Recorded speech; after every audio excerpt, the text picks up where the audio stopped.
Au nom du Père et du Fils et du Saint-Esprit, ainsi soit-il.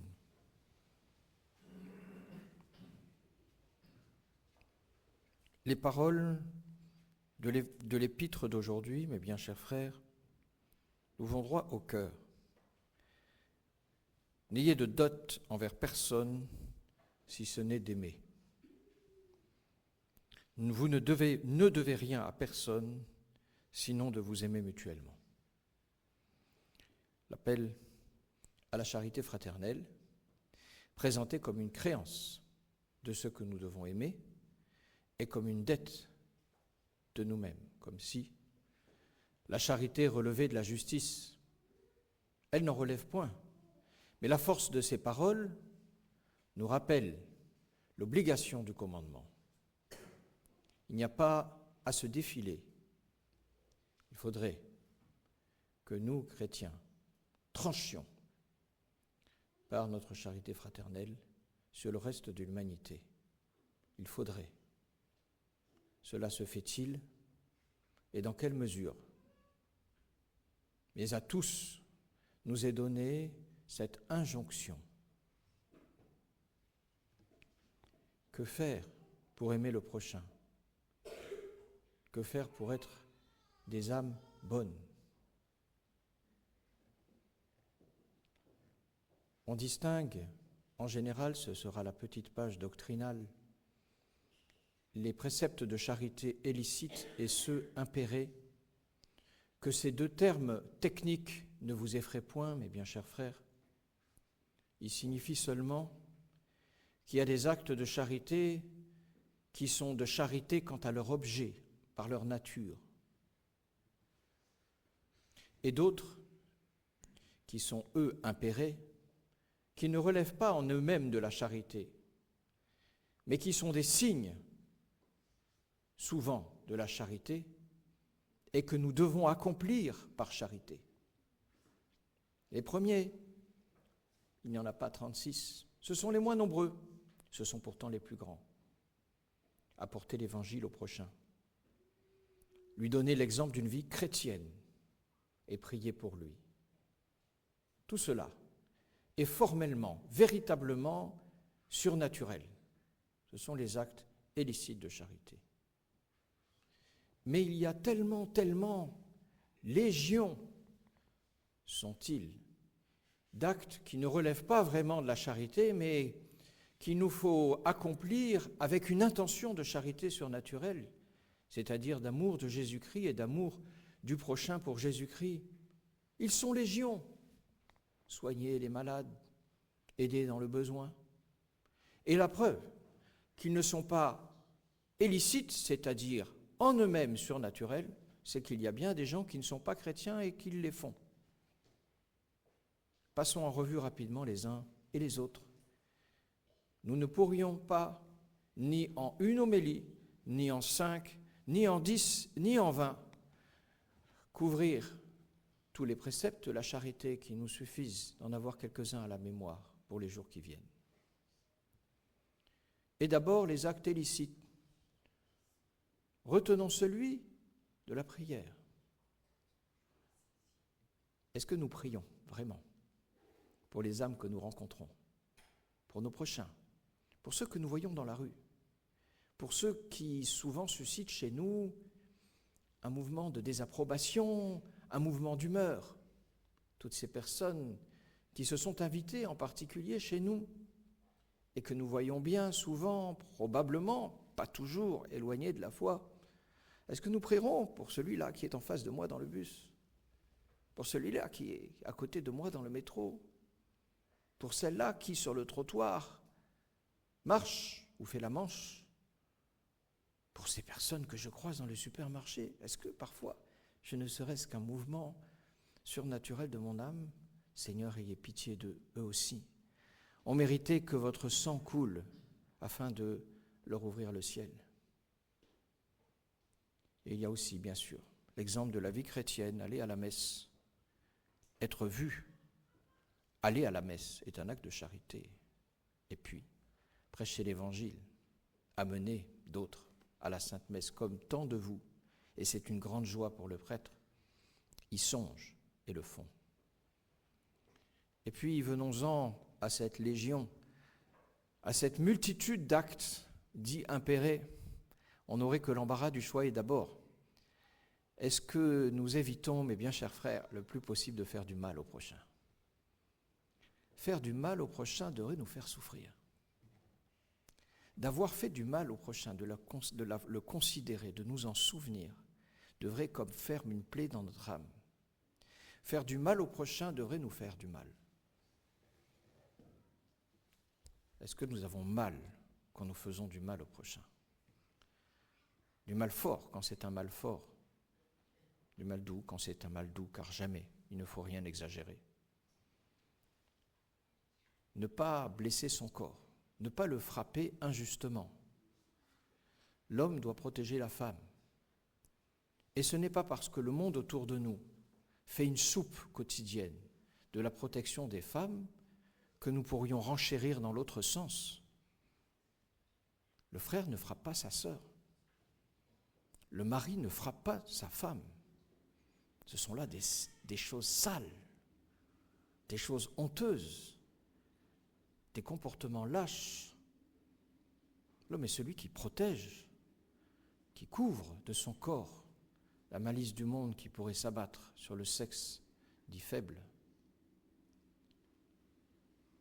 Et puis ne pas faire du mal au bien du prochain, sous prétexte d'un sentiment de justice parfois mal éclairé, ne pas mettre la main sur l'héritage des autres. Que de familles ont été divisées, parfois par des personnes qui partageaient la même table de communion, mais qui ne s'entendaient pas sur le sens de la justice, et qui, après s'être embrassés, finissaient par ne plus se parler. Terrible injustice qui parfois accomplit des actes avec l'impression d'une bonne conscience.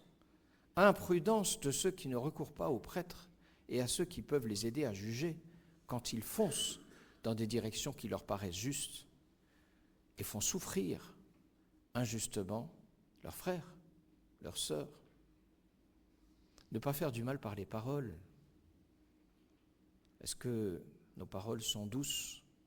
Est-ce que la raillerie, la moquerie s'invite vite sur nos langues ? Est-ce que nous n'essayons pas, en dévaluant le prochain ou en tâchant d'exercer sur lui, par nos conversations, une autorité morale de fait, est-ce que nous ne tâchons pas de nous élever ? Mais est-ce que nous nous élevons en abaissant les autres ? Est-ce qu'en cherchant à les dominer, est-ce qu'en les brocardant, nous grandissons ? Ou est-ce que nous rapetissons ? On peut faire tellement de mal par la parole. Il y a bien sûr des âmes trop délicates qui devraient ranger leur susceptibilité dans leur poche, travail long, patient.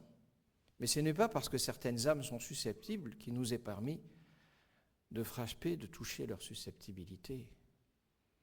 Tu as fait du mal à un homme, ça n'est qu'un homme, ça n'est qu'un homme. Mais c'est un homme. Et en lui, c'est à Jésus-Christ que j'ai fait du mal, témoin la parole de notre Seigneur Jésus-Christ. Ce que vous avez fait au plus petit d'entre les miens, c'est à moi que vous l'avez fait. Ce que j'ai dit de mal à ma petite sœur ou à ma grande sœur, c'est à Jésus que je l'ai dit. La mauvaise parole, le sourire grinçant, les yeux qui ne sont pas des yeux d'amour, mais qui portent un regard de vengeance ou de ressentiment, ou pire, d'indifférence. Ces yeux que j'ai posés sur mon frère, sur mon cousin, sur mon voisin, c'est sur Jésus-Christ que je les ai posés.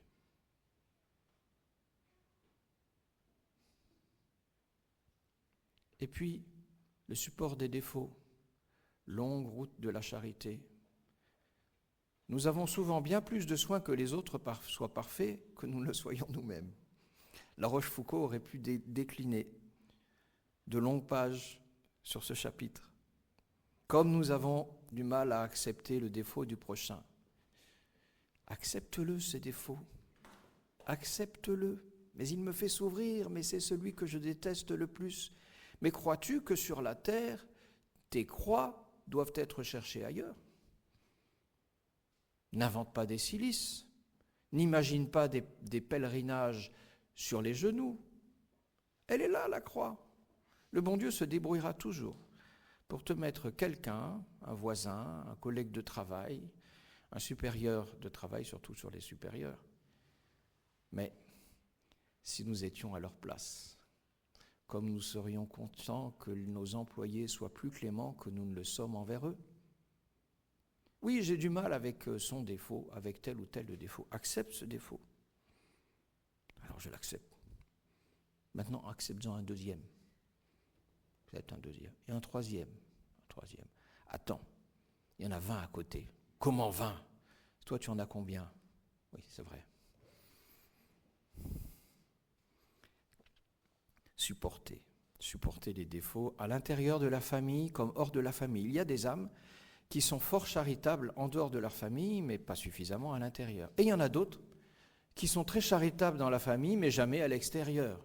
Et le bon Dieu demande que notre charité soit universelle, que nous supportions avec patience les croix du prochain. Supporter. Mais plus que supporter, la bienveillance est aussi l'un des devoirs impérés de la charité. Reconnaître les qualités du prochain. À cet exercice, mes bien chers frères, est attachée une certaine facilité. Ça prend vite. Regardons, les qualités de ceux que nous aimons le moins, nous n'aurons pas de mal à en trouver. Un homme politique a dit récemment d'un autre politique passé, qui est odieux à la majorité de la population, et je ne le citerai pas, il a fait des choses bien. Aussitôt, un concert médiatique pour expliquer qu'il n'est pas possible de considérer qu'une personne qui est notre ennemi et qui a fait tant de choses mauvaises puisse faire quelque chose de bien. Mais y a-t-il ailleurs que là un signe indubitable de la haine ? C'est la haine qui fait que nous ne pouvons pas considérer la qualité du prochain. Et à force d'avoir du mal à supporter ces défauts, nous ne sommes plus capables. Envers celui ou celle dont nous partageons l'existence, et parfois la maison et parfois la chambre,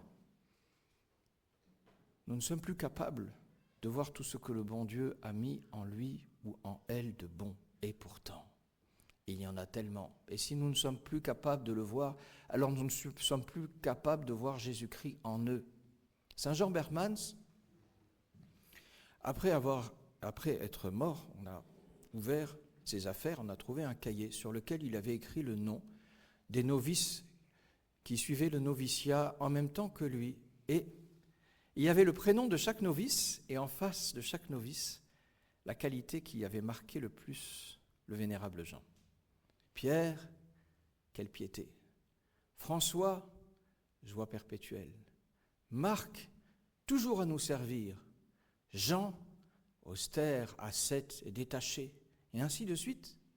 Il s'exerçait à avoir, peut-être tous les jours, dans le prochain, ces qualités que parfois nous avons du mal à voir. Et un jour, autre histoire, en Inde, un vieil homme avait été maltraité de façon éhontée par la population du village.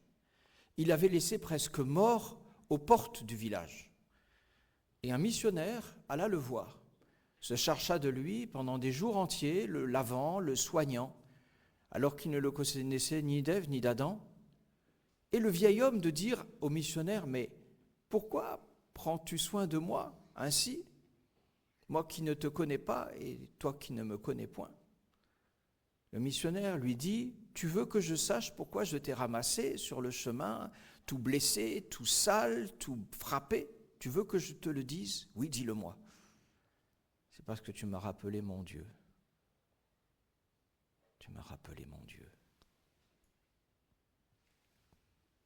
C'est ce rappel de notre Dieu, mes bien chers frères, qui nous ouvrira cette parole, ce chemin, cette voie du support du prochain et de la bienveillance. Il faudrait encore en dire des choses.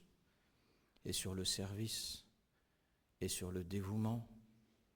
Mais longue serait la litanie des devoirs de la charité et qu'il nous suffise à nous, pendant la semaine qui vient, de reconnaître comme une vraie dette celle que nous devons non pas aux impôts, non pas à nos fournisseurs, mais juste au prochain.